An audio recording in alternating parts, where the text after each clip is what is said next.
Hola tout le monde, j'espère que vous allez bien. Je viens vous présenter aujourd'hui une nouvelle vidéo qui est en lien avec la vidéo que j'avais faite sur les défunts. Aujourd'hui, j'avais envie de souligner quelques points, notamment celle du deuil et celle de la guérison sur sur votre chemin du deuil. Euh, Vous expliquer aussi un peu l'importance que c'est de cheminer, de travailler sur soi. Comment ça peut avoir un impact aussi chez vos défunts et bien évidemment chez vous-même. Donc voilà, donc c'est deux points que j'avais envie de mettre en lumière sur cette vidéo, mais avant cela, j'avais aussi trois parenthèses à faire. La première, c'est de vous exprimer ma gratitude parce que vous avez été très nombreux ces derniers jours à me partager, à mettre des commentaires, à me partager vos remerciements, à envoyer des mails aussi. Et j'ai été très touchée. Et je vous remercie à mon tour parce que sans vous, ça n'aurait aucun intérêt de faire ces vidéos. L'idée, c'est qu'elles soient vues, qu'elles soient partagées, qu'elles puissent vous mettre en lumière aussi, vous, sur votre chemin. Et sans vous, ce serait pas possible. Donc voilà, ça m'incite encore, vos commentaires en tout cas m'incitent à répondre aussi à vos questions et donc à faire à nouveau des vidéos. Et voilà, donc c'est dans le juste retour des choses, je trouve. Par rapport à certains de vos commentaires aussi, je fais une aparté plutôt technico-technique sur les problèmes de son que certains auraient rencontrés. Je tiens à vous dire que moi de mon côté, j'ai fait tous les réglages nécessaires pour que le son puisse être au plus optimum. Maintenant, je vous invite peut-être vous à regarder dans vos réglages de vos appareils euh, si le son est bien réglé, voilà, si tout est réglé de votre côté. De la même façon que je le fais dans mes accompagnements, je me remets toujours en question, mais je vous invite toujours à vous retourner vers vous-même. Et ben là, c'est pareil. Regardez dans vos réglages s'il n'y a pas de problème de son. J'ai aussi vu qu'il y avait d'autres personnes qui répondaient à ces commentaires-là, donc ça, j'ai trouvé ça chouette que vous puissiez aussi interagir entre vous. Je trouve ça enrichissant et que ça donne un peu à ce que j'aime dans cette notion de... Ça anime cette notion de partage, donc je trouve ça sympa. Euh, et donc il y a une personne qui a suggéré pourquoi pas d'écouter les vidéos avec un casque ou avec des écouteurs. Peut-être que le son sera de meilleure qualité. Voilà, toujours est-il que moi pour l'instant je fais avec ce que j'ai et que quand ce sera le moment pour moi d'investir dans un petit micro ou un grand, je ne sais pas encore, pour justement avoir une meilleure qualité, qui ait moins d'acousticité et d'avoir pour vous aussi une meilleure qualité sonore. Donc c'est dans les projets. Voilà. Après, avec des micros, on rencontre aussi d'autres problèmes. Donc bon, voilà. Je vais faire au mieux pour que la qualité soit bonne pour tous. Fin de la deuxième parenthèse. Et sur la troisième parenthèse que je voulais faire, donc vous avez été donc nombreux à me partager beaucoup sur les signes, les synchronicités que vous manquez peut-être de voir, ou que vous avez du mal à interpréter, ou que vous n'êtes pas sûr de bien interpréter, ou que vous n'êtes pas sûr de recevoir sur l'interaction des défunts, de vos défunts, du coup, avec vous-même. Sur les attentes, sur les doutes, etc. Je pense très honnêtement que je ferai une vidéo spéciale pour cela, que j'intitulerai tout simplement les synchronicités. Vous pourrez, je pense, trouver certaines réponses aussi dans la vidéo que j'avais fait sur les guides de lumière. J'en parle également, comme j'en parle dans cette vidéo pour les défunts, enfin la vidéo que j'ai faite sur les défunts. Donc je pense que parce qu'on me l'a déjà demandé en plus, donc je vous ferai une vidéo vraiment spéciale sur les synchronicités. Je reprendrai des choses que j'ai déjà dites, mais voilà, je prendrai vraiment le temps à travers d'une vidéo de vous expliquer un petit peu plus comment ça fonctionne, ce qu'il faut faire, ne pas faire. Voilà, vidéo en tournage dans les prochains jours, je pense. Ok, maintenant Dans les nombreux commentaires que j'ai eu aussi la joie de lire, forcément la plupart d'entre vous, en tout cas certains d'entre vous, euh, vous êtes encore dans une phase de deuil. Euh, et vous avez bon nombre de questions, ce qui rejoint d'ailleurs aussi les signes que parfois vous ne parvenez pas à recevoir. Euh, Ce qu'il faut savoir, c'est que le deuil est de toute façon un passage obligé, on est bien d'accord là-dessus. Maintenant, il demande un certain temps. Dans ce genre de cas, je suis intimement convaincue que le temps restera votre meilleur ami. Il y a des personnes, selon la relation qu'ils ont eue avec leur défunt, euh, il y a des personnes pour qui le deuil sera plus ou moins long. Il y a des gens pour qui, au bout d'un an, ça peut être plus ou moins réglé. Il y a des gens, ça va prendre 5 ans. Maintenant, je pense qu'au bout d'un an, c'est assez court. Mais il y a des gens pour qui ça prend 5 ans, il y a des gens pour qui ça prend 10 ans, il y a des gens pour qui ça dure toute une vie. Maintenant, l'idée, c'est d'être, je trouve, en paix avec le départ de cette personne. Ce qui est intéressant aussi, c'est de voir qu'est-ce que ça vient toucher chez vous, quelle blessure n'est pas guérie, qu'est-ce qui vous fait défaut dans ce processus de guérison. Euh,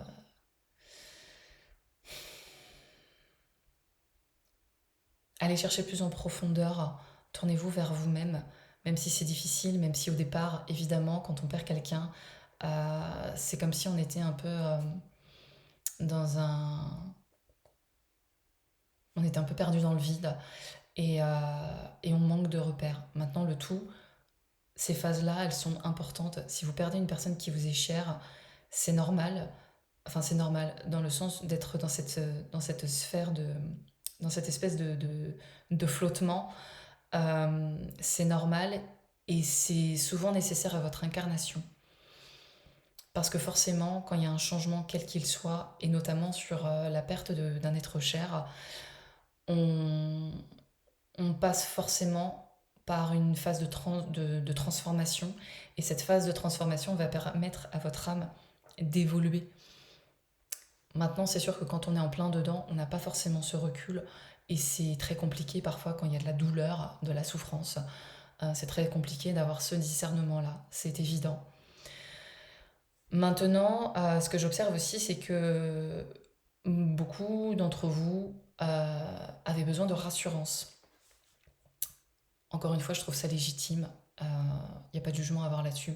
Qui n'a pas besoin d'être rassuré ou qui a besoin d'être rassuré? C'est aussi intéressant de se poser la question. En général, la rassurance, c'est donc...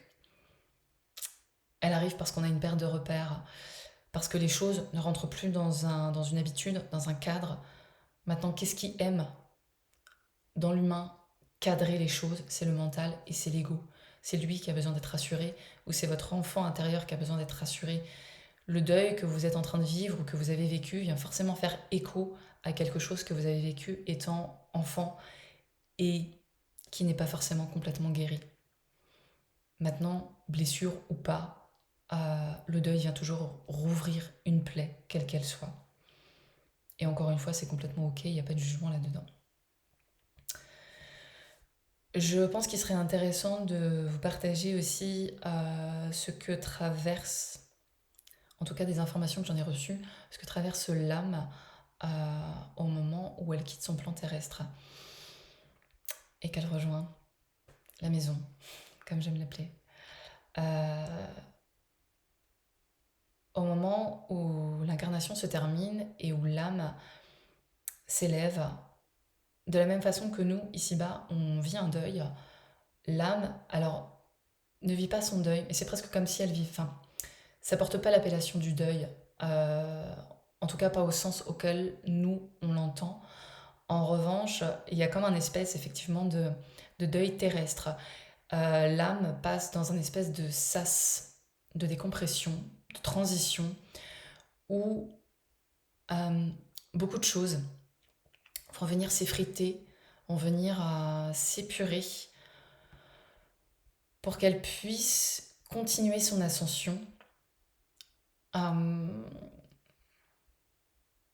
pour qu'elle puisse continuer à cheminer et surtout pour qu'elle puisse s'alléger des choses dont elle n'a plus besoin sur le plan terrestre, qui la rattachent encore au côté terrestre.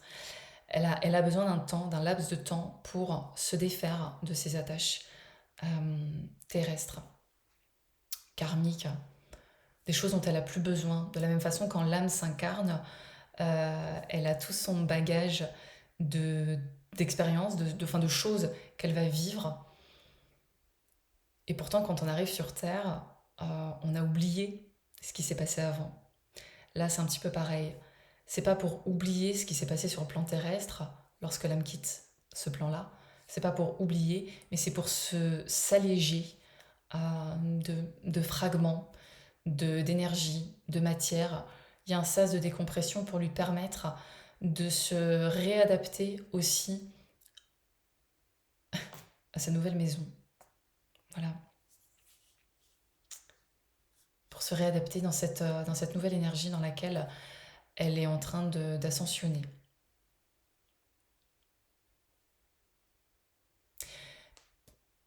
Comprenez que le plan terrestre et le plan céleste sont très intimement liés. Il faut voir ça comme un effet miroir. Ce qui se passe dans la matière, on va retrouver exactement les mêmes choses avec une forme beaucoup plus... ce qu'on va appeler la 5D, avec une forme plus subtile.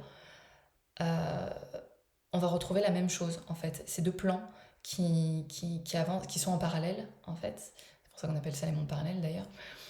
Ces deux plans qui sont en parallèle, mais qui interagissent automatiquement l'un avec l'autre. Ce qui se passe de l'autre côté, on va forcément le retrouver sur le plan de la matière. C'est pour ça que je vous parle de la transition aussi de l'âme lors de son ascension, parce que vous, ce que vous vivez en période de deuil, l'âme qui vient de quitter son plan terrestre le vit aussi à sa façon. Elle vit comme un espèce de deuil. Encore une fois, je trouve que en tout cas le mot deuil n'est pas au sens dans lequel nous on va le vivre, nous on va l'entendre, mais c'est un peu il y a une transition. Bah, le deuil c'est pareil, c'est une transition pour autre chose. L'âme, à son tour, transmute, se transforme, s'allège pour sa nouvelle vie dans l'au-delà.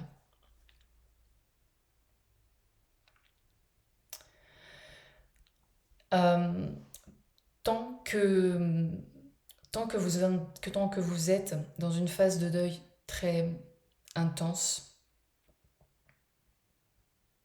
que vous êtes vraiment en souffrance, dites-vous que il y a forcément des choses, je rebondis un peu sur les synchronicités, les interactions, du coup je vous en parle un petit peu maintenant, sur les interactions que vous chercherez, que vous auriez tendance à chercher avec cette personne avec ce défunt qui a quitté le plan terrestre.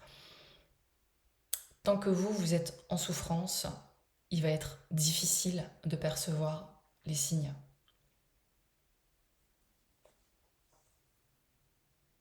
Pour la plupart d'entre vous. Maintenant, vous pouvez tout à fait percevoir quand même des signes, même si la souffrance est grande. Mais je pense que... Et là, on va rebondir après sur la guérison. Mais il y a toujours un temps, à nouveau, hein, on retrouve ce sas de décompression. Il y a un temps où il n'y aura rien. Et c'est normal.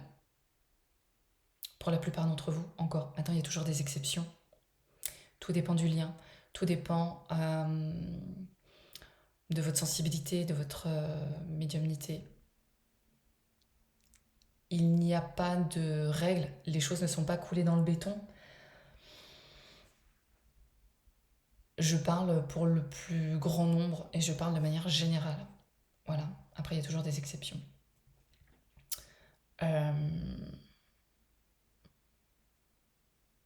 Les synchronicités vont commencer à arriver à partir du moment où vous passez à une autre étape du deuil, qui est, je dirais, alors je ne vais pas mettre de mots dessus, mais enfin je ne vais pas la nommer parce que je ne suis pas sûre que ce soit nécessaire. Maintenant, il y a une étape où vous passez à autre chose, et cette étape, c'est ce moment où euh,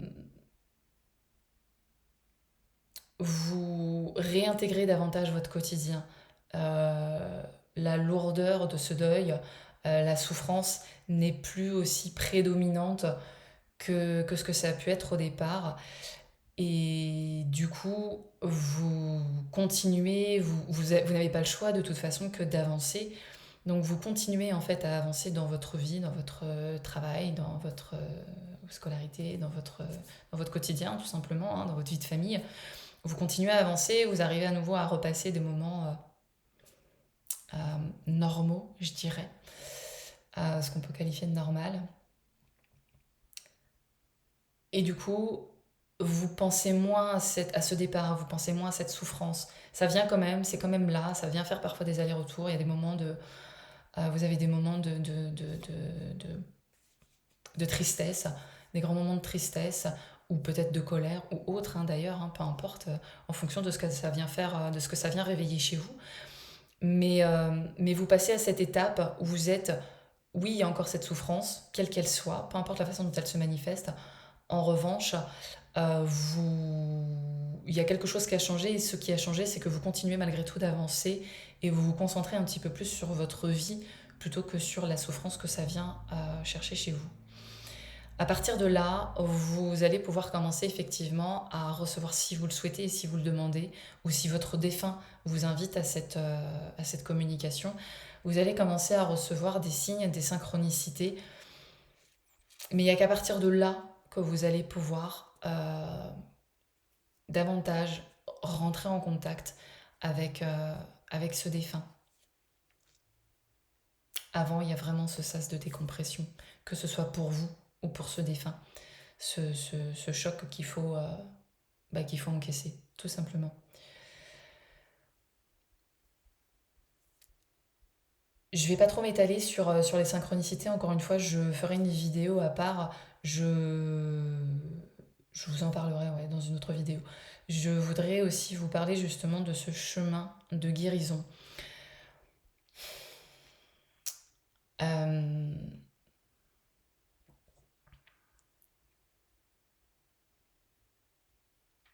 Selon le lien que vous avez avec ce défunt qui est parti, selon ce que ça vient chercher chez vous comme blessure, euh, ne négligez pas cette partie parce qu'elle fait partie, ne négligez pas cette étape, on va dire, parce qu'elle fait partie intégrante de votre parcours, elle fait partie intégrante de la phase de deuil. Ce chemin de guérison, il va inclure une notion de pardon.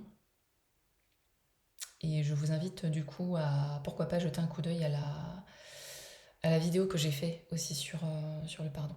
Voilà, elle dure pas longtemps, je crois qu'elle dure 10 minutes à peine, mais elle est intéressante à regarder, je trouve.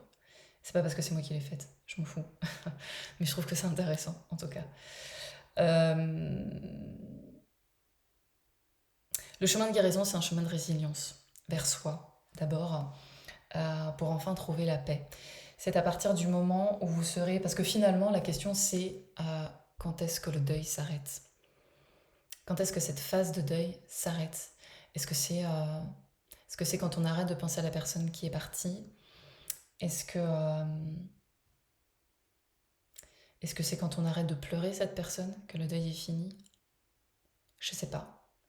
Qu'est-ce que vous en pensez, vous? Selon vous? Pour ma part, avec ce que j'ai un petit peu noté, parce que oui, je prends mon petit cahier de notes quand même, sinon pour éviter de me perdre. Dans ce que je suis en train de lire, je trouve ça amusant parce que j'en trouve un peu la réponse aussi moi-même. Du coup, je trouve que quand on est en paix avec ce qui s'est passé, quand on est en paix avec la relation qu'on a eue avec ce défunt de son vivant, lorsqu'il était là, il ou elle, euh, lorsqu'on est en paix avec son départ, lorsqu'on est en paix avec les blessures que c'est venu chercher, avec les sentiments que c'est venu chercher, ouais, Je pense que c'est quand on est en paix que notre deuil, que la phase de deuil se termine. Comprenez que ça demande forcément un travail sur soi, qu'on est prêt à faire ou pas. On avance après chacun son rythme. Euh, Ça demande un travail sur soi. Un travail sur soi, c'est quoi? C'est se retourner là, arrêter de projeter, de rester centré forcément que sur de la souffrance ou de dire que c'est la faute de l'autre ou de dire que, etc., etc. Tournez-vous là. Même si à un moment donné vous vous dites ah ben ouais t'es parti donc tu me laisses ou je sais pas quoi, enfin peu importe. Si vous en voulez à l'autre, s'il y a de la rancune, de la rancœur, bah accueillez ça pleinement. Accueillez ça pleinement, accueillez d'ailleurs quelles que soient les émotions que ça vient soulever. Je vous donne juste un exemple. Maintenant, accueillez quelles que soient les... Se tourner vers soi, ce travail vers soi, c'est vraiment d'accueillir pleinement chaque émotion que la... J'allais dire la disparition de cette personne sur le plan physique vient impacter chez vous. Regardez ça et regardez et laissez-le sortir. Prenez conscience de ça. Laissez-vous le temps de guérir.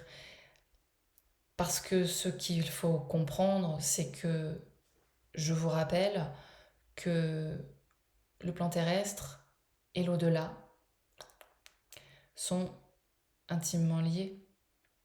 Et donc ce qui se passe dans la matière va forcément avoir une interaction avec ce qui se passe dans l'au-delà. Si vous êtes en train de changer, votre défunt est en train de changer. Si vous êtes en train de guérir, votre défunt est en train de guérir. Si vous êtes en train de pardonner à votre défunt reçoit votre pardon.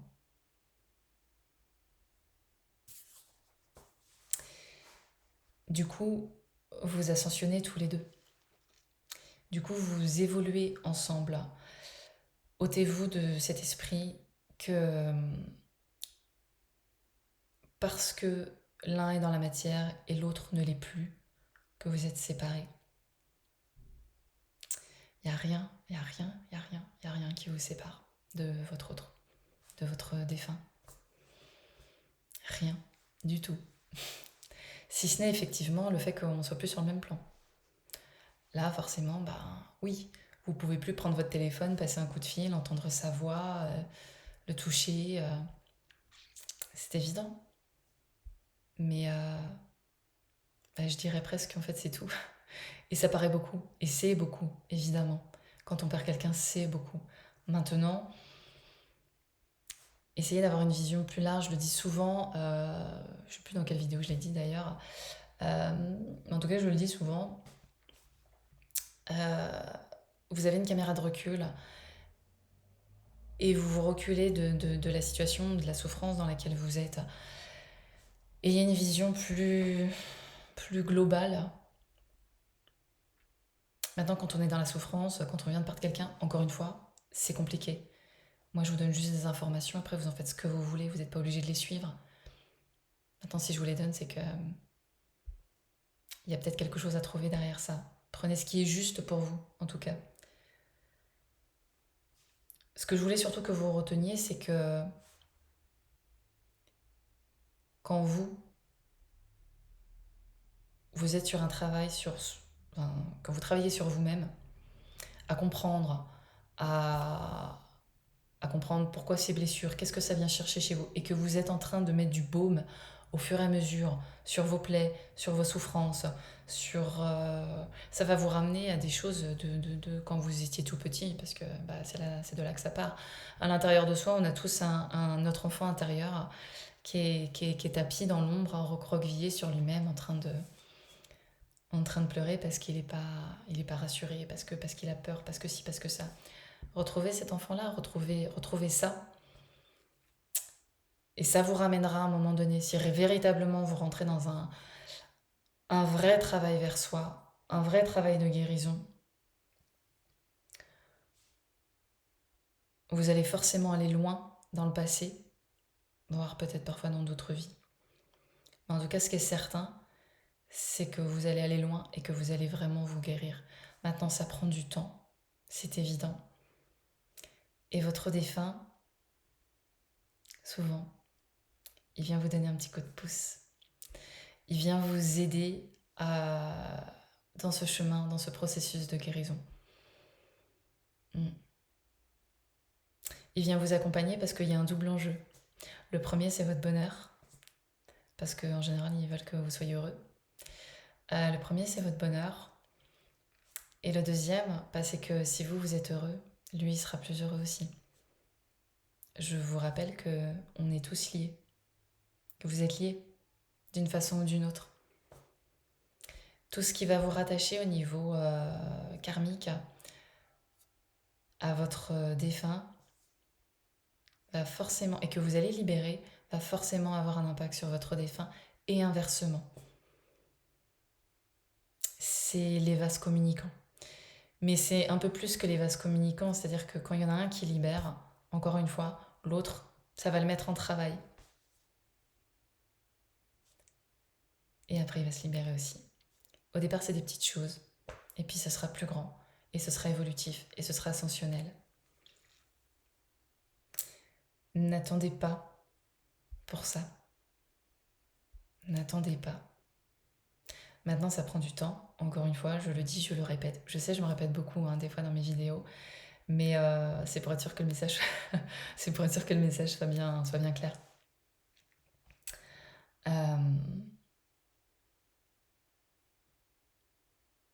Ouais. Oui, il faut du temps. Bien sûr. Le temps sera votre ami. Vos défunts ne sont jamais loin de vous. Jamais. Même s'il y a des périodes où on ne les sent pas, comme je disais déjà dans ma vidéo précédente, les défunts nous guident, même s'il y a des moments où ils s'absentent un certain temps, pour tout un tas de raisons, pour des raisons qu'on ignore, parce que eux, ils ont besoin de vivre leurs choses de leur côté, et très certainement que vous, à ce moment-là, vous avez aussi besoin de vivre des choses de votre côté. Donc, chacun va vivre son truc, et à un moment donné, boum, il va y avoir un rappel, et clac, ça va revenir, la communication va revenir. Si vous ne sentez pas encore la communication, c'est pas grave, on en reparlera dans les synchronicités, ok? Toujours est-il que vos défunts reviennent vous voir. Et si vous n'arrivez pas à les... pour tout ce qui est signe, synchronicité, à communiquer avec eux, etc., ça ne vous empêche pas de leur parler. Ne vous interdisez pas de communiquer avec eux, comme avec vos guides d'ailleurs. Les guides peuvent aussi beaucoup vous aider sur votre chemin, sur la traversée du deuil et sur ce chemin de guérison. C'est évident. Donc parlez. Vous n'êtes, vraiment comprenez ceci, vous n'êtes jamais seul. Jamais. Jamais, jamais, jamais, jamais. Vos défunts sont là, maintenant ils ont aussi leur job à faire de l'autre côté. Mais c'est un travail qui se fait à deux. Vous êtes toujours liés, maintenant chacun va tenir le bout de la ficelle. Et puis quand il y en a un qui s'élève, l'autre s'élève aussi. C'est comme ça que ça marche. C'est comme ça que ça marche. Maintenant, c'est pas vous qui êtes parti, c'est quelqu'un d'autre. Donc vous continuez aussi à vivre votre vie. C'est ultra important. Ne vivez pas à travers, ne vivez pas à travers le deuil, ne vivez pas à travers la personne qui est partie. Non, non, continuez à cheminer et à faire ce que vous avez à faire, mais quand ça vient vous chercher, rappelez-vous que vous avez peut-être quelque chose à comprendre. Ça vient forcément chercher une blessure. Bah ouais. Sinon, c'est nous qui partirions en premier. Voilà, je crois que je vous ai à peu près tout dit. J'insiste encore dessus. Ce chemin de guérison, il se fait à deux. Ou à trois, ça dépend. S'il y a eu plusieurs personnes de partir en même temps. Si vous pardonnez à l'autre, Je dis le pardon parce que souvent c'est ce qui arrive. Euh, Après, souvent il y a de la colère, il y a d'autres choses, il y a plein de sentiments hein, qui viennent se mêler à tout ça. Mais si vous faites le job, vous libérez votre défunt. Et inversement, il vous invite forcément à venir vous libérer. Les choses vous sont très discrètement soufflées. Donc faites confiance en ça. À ça. Voilà, je vais m'arrêter là pour cette vidéo. J'espère que du coup ça vous aura apporté son petit lot de lumière. Je vous retrouverai très prochainement pour une vidéo sur les synchronicités où justement voilà, je reprendrai comme je l'ai dit au préalable. Euh, je reprendrai voilà, les interactions, les défunts, les guides, les signes, les attentes, les doutes, l'ego, le mental et tutti quanti. Voilà. Je vous souhaite je vous souhaite de la douceur et je vous dis à très bientôt pour la prochaine vidéo. Et d'ici là, prenez soin de vous.